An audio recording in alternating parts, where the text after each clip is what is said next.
Okay, so when I read this problem, it says Laura drove for 12 hours and traveled a distance of 720 miles. Assuming a constant speed, what is Laura's average speed? Well, first we would go to our formula sheet and we would determine the formula for this, which is distance equals rate times time. You multiply the rate and the time together, and you'll end up with the distance.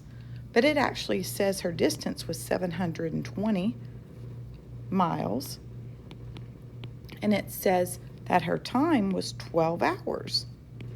So basically, the question they're asking you here is, what do you multiply by 12 to get 720? That's a question mark. Then I'm going to tell you that you would do the opposite of multiplication to figure out that answer.